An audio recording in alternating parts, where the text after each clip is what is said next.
Ya Rebun. Halo teman-teman semuanya. Nah, kembali lagi nih di channel YouTube aku. Kemarin kita itu udah melaksanakan expo ya teman-teman di kampus, dan itu di sana aku jualan cheese cuit. Nah, oke teman-teman, kenalin aku Laili Koeriah dengan NIM 818. Di sini aku akan menjelaskan mengenai beberapa saat kita expo kewirausahaan di minggu kemarin. Yang pertama nih, kita memilih customer segment. Ada beberapa customer segmentasi yang kita targetkan. Untuk yang pertama adalah segmentasi demografis. Jadi, kita itu menargetkan produk kita itu untuk usia 15 sampai 35 tahun. Kemudian untuk jenis kelaminnya sendiri itu adalah universal, bebas, mau laki-laki ataupun perempuan. Untuk pendapatannya ini di sini tertulis menengah ke atas, padahal seharusnya bebas semua pendapatannya seberapa aja, karena produk kita itu produk yang kualitasnya bagus tapi harganya murah dan mantap. Kemudian untuk pekerjaannya sendiri itu ada pelajar dan mahasiswa, kemudian ada pekerja kantoran atau dosen, kemudian ada ibu rumah tangga. Yang selanjutnya adalah segmentasi geografis.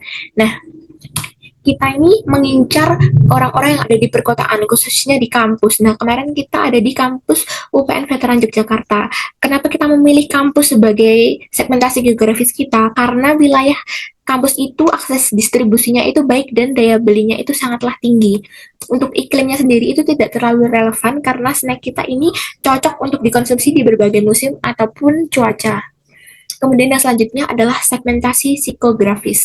Kita menilai nih dari gaya hidup, kepribadian konsumen kita. Dari gaya hidup sendiri, yang pertama, kita menargetkan untuk konsumen yang suka mencoba tren makanan baru.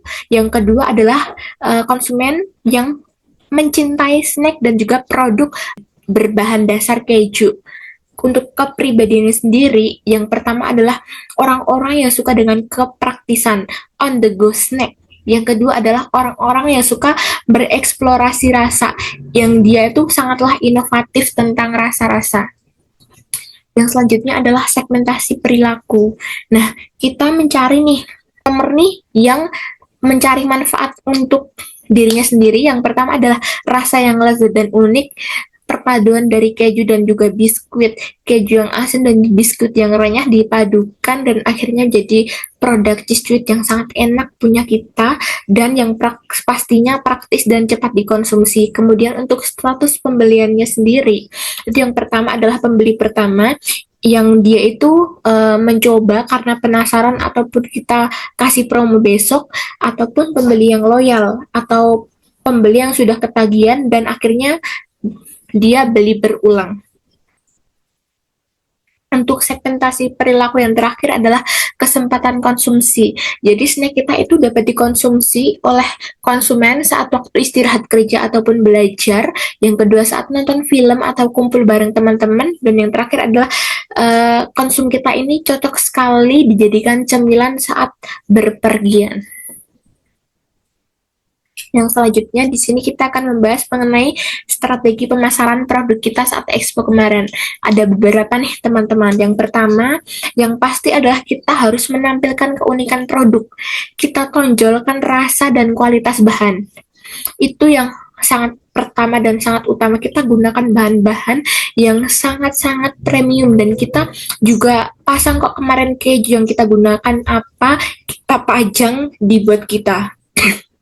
Nah, kemudian yang kedua adalah kita harus membuat buat kita tuh menarik. Nah, kemarin kita juga sudah praktekkan saat expo. Kita desain pasang banner, kemudian kita juga desain pernak-pernik kecil di atas seperti balon dan juga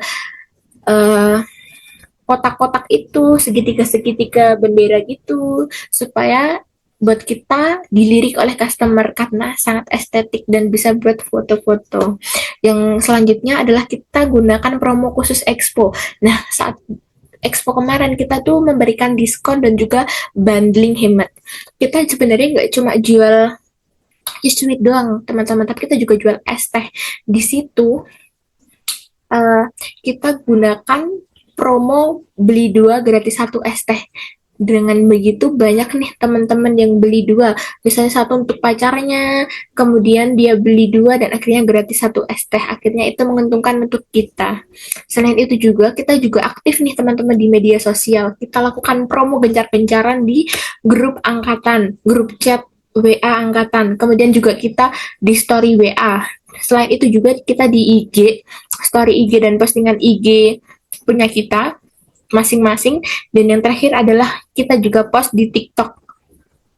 Kita buat video-video pendek itu dan akhirnya karena hal itu juga banyak yang tahu produk kita. Selain itu, kita juga membutuhkan nih yang namanya tim yang ramah dan aktif. Jadi nggak cuma waktu expo tuh nggak cuma diem aja, tapi tim kita tuh sangat bergerak, sangat hebat karena kita menggait, kita berusaha untuk menarik konsumen nih. Kita menggait dengan kita yaping seperti ini, kita kasih tahu ke konsumen apa aja sih keunggulan dari produk-produk kita dan akhirnya goal. Banyak yang beli produk kita. Yang selanjutnya adalah kemasan yang menarik. Nah, kemasan kita sudah sangat menarik kalau menurut aku ya, karena udah kekinian dan yang selain menarik itu juga aman gitu. Jadi mau digimanain, mau di kocok-kocok juga nggak akan tumplek karena benar-benar aman, karena itu kembali lagi ke kualitas. Kita gunakan barang-barang dan bahan-bahan yang sangat berkualitas teman-teman. Selain itu juga kita juga gunakan testimoni langsung dari para pelanggan. Kita tampilkan nih ulasan positif dan ajak pengunjung untuk buat konten yang positif mengenai produk yang kita jual. Selanjutnya untuk hasil expo kita kemarin nih, ini adalah produk yang kita hasilkan kemarin. Namanya adalah cheese tweet. Untuk yang atas, yang hitam itu varian Milo. Maaf, varian Oreo. Untuk yang bawah itu adalah varian Milo. Ini kita jual per picisnya 8.000 dan itu kita untung. 8.000 itu sesuai HPP dan kita untung. Kemudian untuk bikinnya berapa? Kita itu bikin 30 picis dan itu alhamdulillahnya laku semua teman-teman. Untuk modal awalnya itu adalah 226.500, untuk omsetnya sendiri adalah 240.000 dan untuk profitnya adalah 13.500. Nah, makan emping di Laut Selatan. Sampai jumpa di lain kesempatan. Yeay!